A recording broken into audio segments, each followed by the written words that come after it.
What is going on, everybody? Welcome back to the X Factor Daily NBA show. Riding solo yet again today. We're going to hop right into it. We had 5 games to get into from last night and quite a bit to get into today.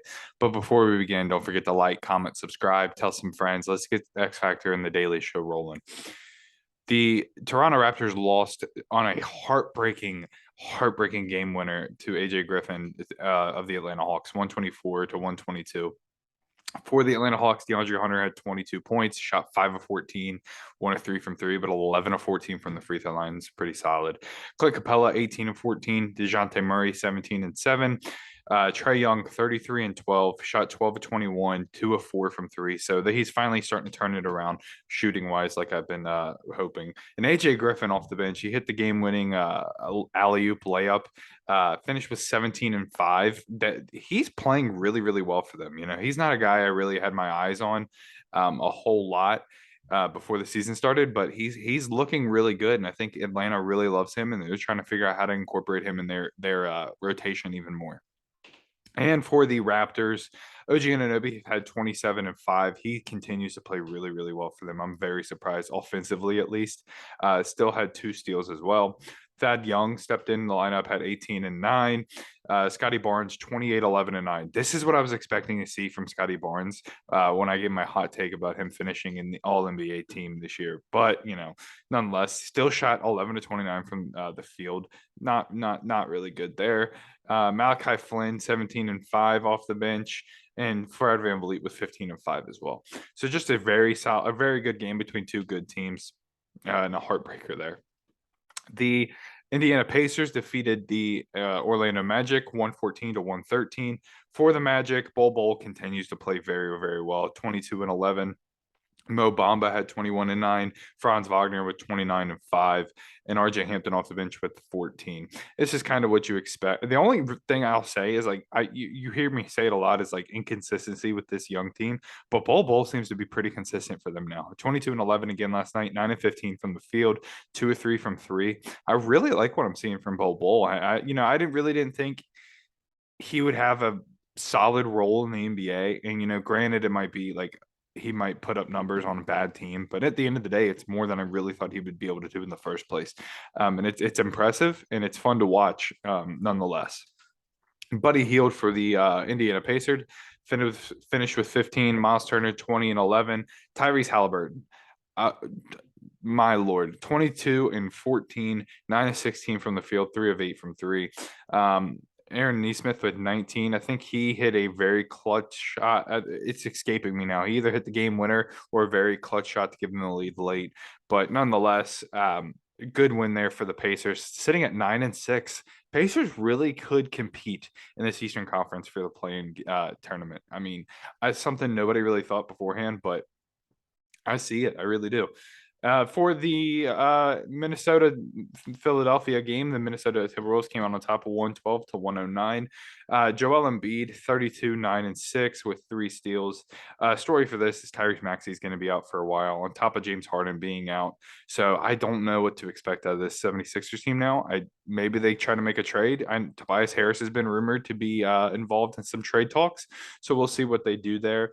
PJ Tucker, I understand his role is not scoring, but he hasn't scored in like the last 3 games, and it's interesting. What are you doing out there? I mean, he's a defensive guy, but at the same time, they need you to hit at least 1 or 2 threes a game.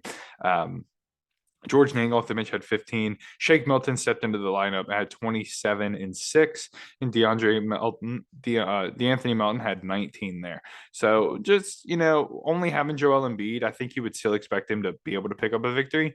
But, Joel obviously did everything he could. Shot 6 of 15 from the field. Probably could have shot better there. Had 18 of 20 free throw attempts, though. So unreal there. And for the Timberwolves, Rudy Gobert had 8 points, 13 rebounds. Carl Towns with 12 and 8. Anthony Edwards with 25, 5 and 5. D'Lo had 19, 2 and 7. And then Jordan Wall off the bench had 13. So just a solid victory there for the Timberwolves team, who everybody seems to be very low on. But this is the issue; they can't get all their guys to be going at once, and that's an issue, especially when you're talking about the capability to play in the postseason.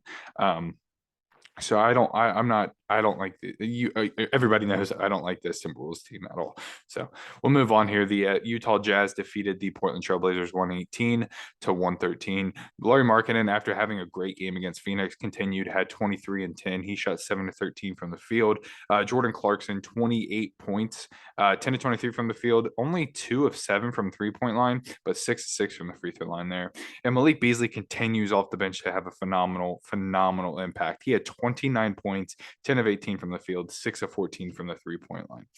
And for the Trailblazers, Damian Lillard 13 and 7, Anthony Simons 23 8 and 7, Yusuf Nurkic 18 and 7, Jeremy Grant 14. I predicted he would have a better game.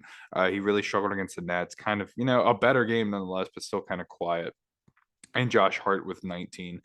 They didn't really get much help off the bench. Drew Eubanks had 13 and 5 with 4 blocks. But other than that, Shaedon Sharpe had 4 points. Justice Winslow 1 point, and Nasir Little with 8.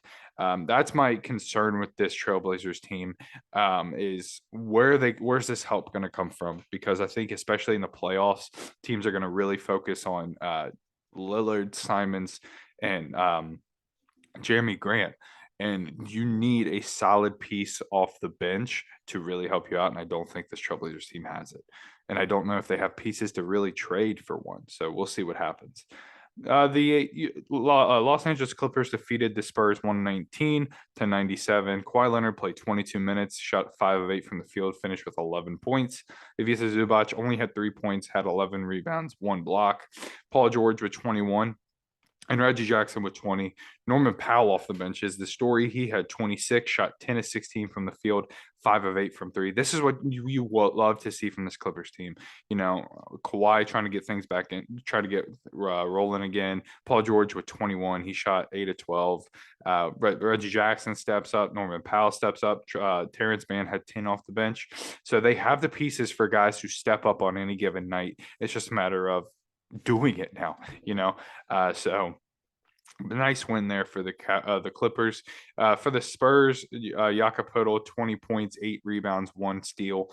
That's really it. I mean, nobody else really stands out at all. I tried tuning into this game and it got kind of ugly really quick.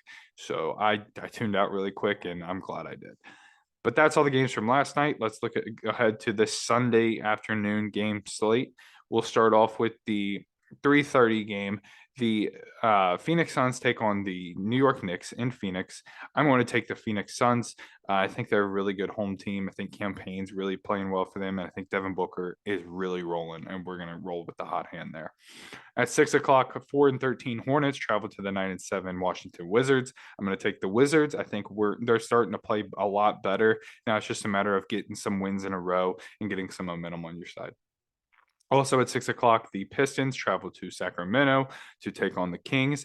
Hit the light, hit the beam. The Kings are winning tonight.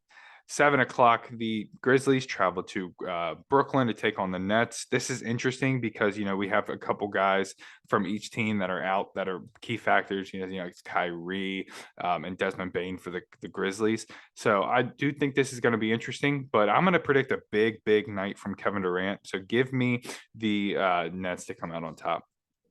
Also at 7, the Cavs host the Miami Heat. I'm going to take the Cavs here. The Heat only played 7 players the other night. I don't know why. I don't know what's going on in Miami, but I want a big win there for the Cavaliers.